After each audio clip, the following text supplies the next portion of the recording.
It's happening, it's happening. We were shooting, doing the best we could, no elk, and we're coming in to take our break, and we spotted one right over there, so we're gonna go track him down.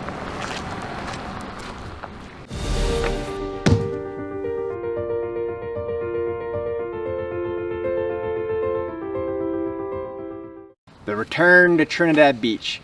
Trinidad Beach was the very first thing I shot 11 years ago. It was the very first thing I ever shot for the C.A.R.E channel, like on true location.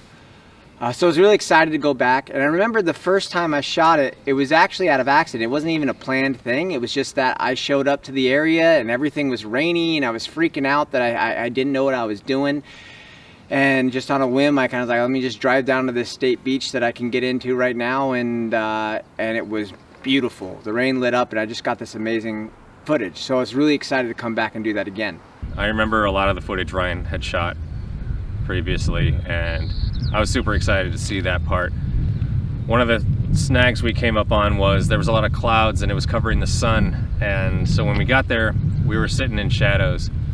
So I'm thinking to myself, like, this will clear eventually, but I feel like the best light is already happening right now and it's not clear. And I think we should be using this time to go maybe hunt elk or go to the river or do something different and come back to Trinidad on a better day. So I radio Ford. What up? Well, the light seems to be tricking us this week. We're gonna be a bit. This is where a great example of the difference between Ryan and I are, which is Ryan really likes to keep moving. He really likes to not sit still too long. I'm a big let's wait and see guy. Ryan is we're wasting time, we need to go somewhere else. This sucks. Look at that, it keeps getting bigger.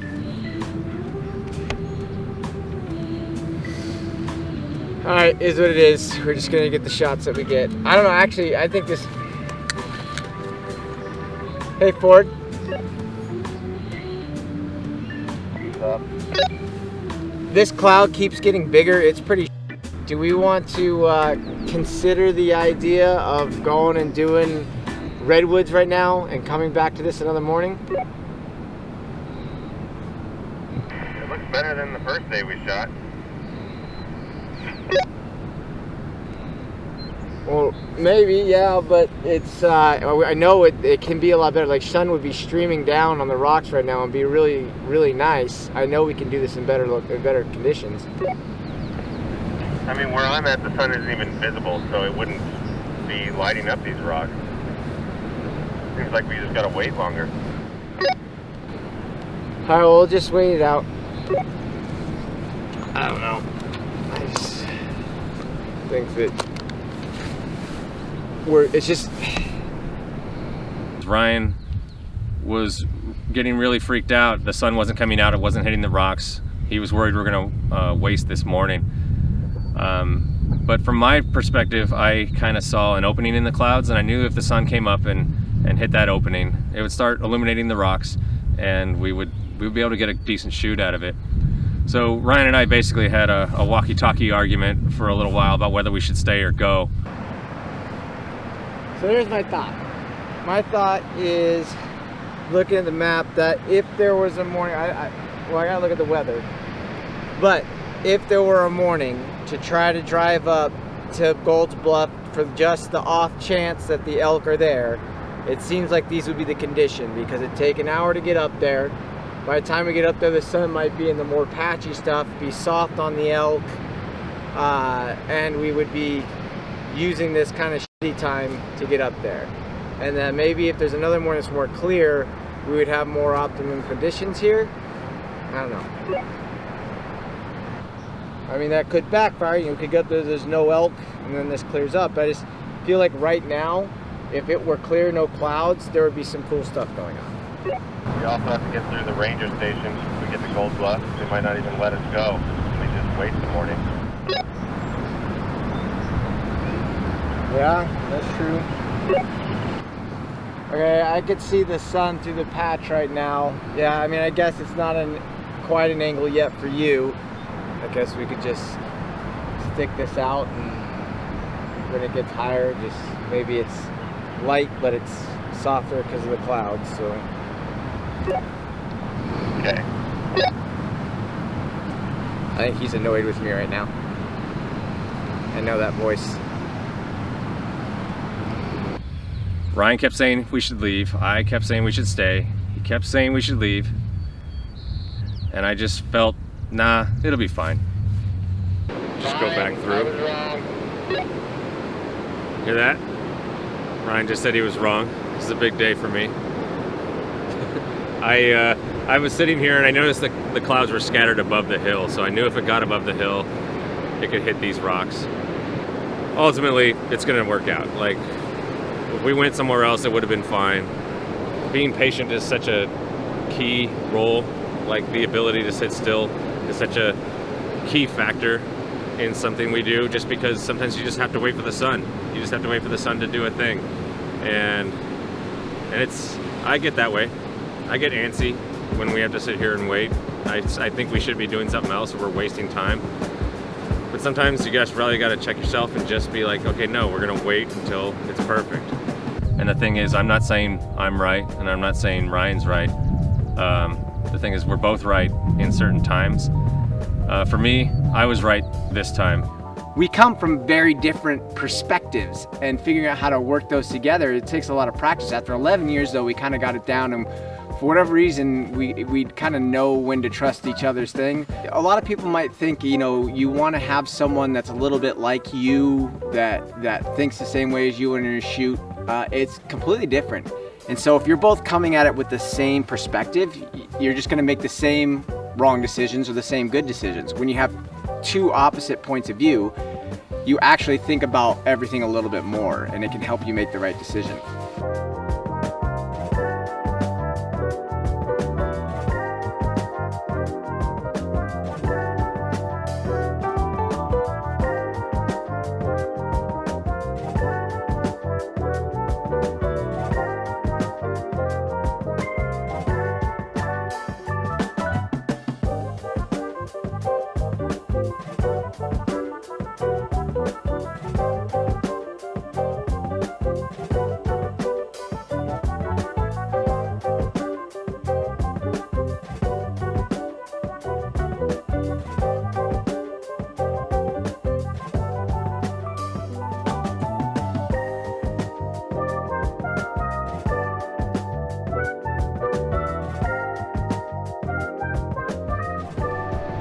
Beautiful beach. It's even better than I remembered it. Right? It's a good thing we stayed, man. It was literally like within 2 minutes of me saying, I don't know, that it cleared up.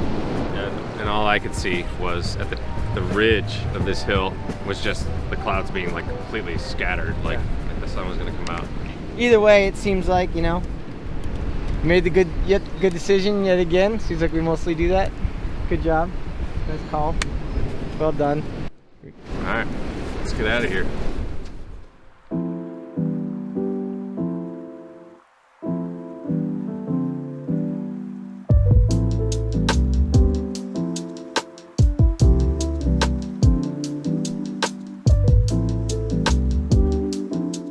We've been trying to find elk on the beach all week long, nothing.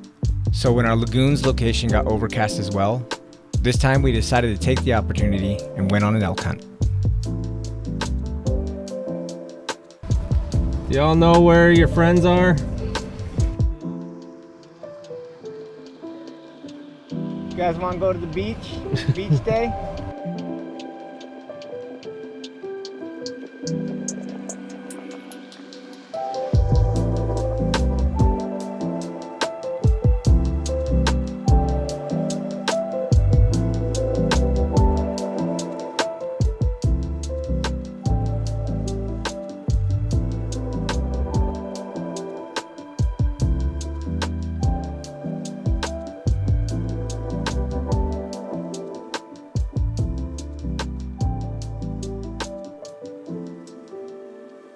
I keep saying that it was easy to find elk here, but this is an area where it was actually really hard to find elk. It's known to just have elk just hanging out, really accessible, like we can get excellent shots there. I've seen them on Google over and over and over again. But the thing is, we kept driving up there and we just kept not finding them. but you know, we still made the most of it. It was still a better location than shooting the lagoons because we went out to the ocean and there's all these just beautiful little bluffs, just basically like just, you know, sprigs of green, little patches of them on the beach. So it just made for some really cool shots of just shooting some greenery with some ocean in the background.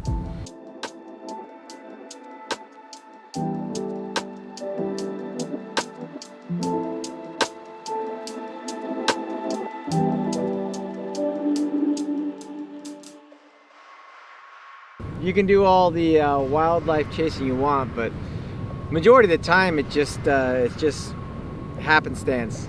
A couple times we've tried to track them down, has not yielded elk fruit.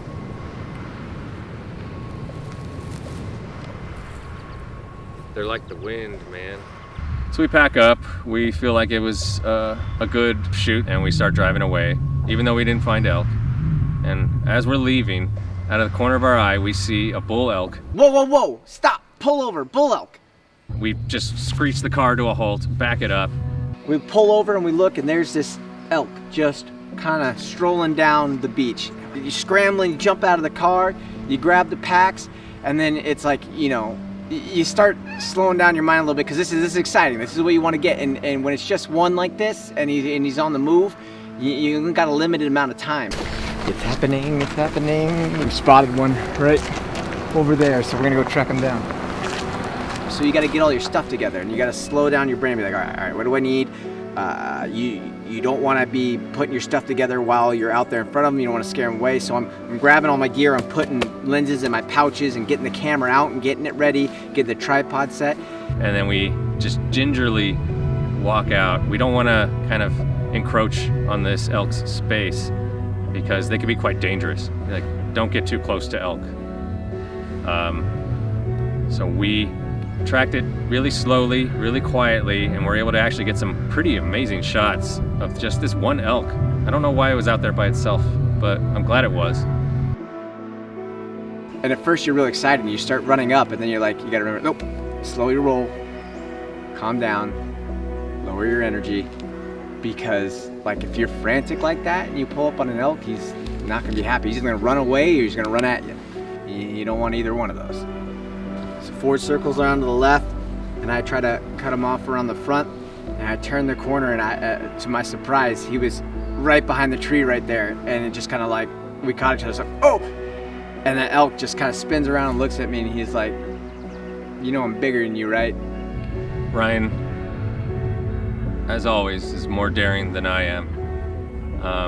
So as we're following the elk, and we get around the corner, I'm getting ready to set up my tripod. Ryan's shooting a shot. He's got a good one going, but it just turns around, looks at us, and just starts walking towards us. And I'm like, nope. And I'm out of there. I'm like, okay, I just set it up. I recorded the camera. I got the focus. I recorded it, and I just walked away to let them know I'm not a threat. I just left the camera recording.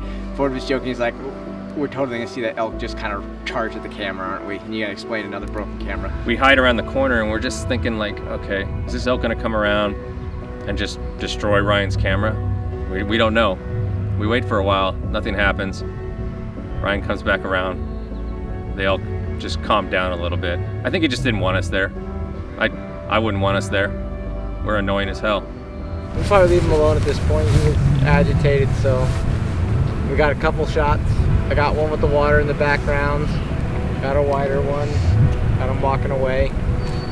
It'll do, makes me happy. Wildlife and nature conservation is part of our job, so I don't want to be one of those jerks that's out there harassing animals and doing stuff they don't want us to do. So we got what we needed. He was a little agitated, so like let's leave him alone, let's move on. But the decision worked out. It worked. We moved and we got an elk. Experience and all the cool toys make a big difference. But sometimes in the end, luck is still the bigger part. Victorious. The victors.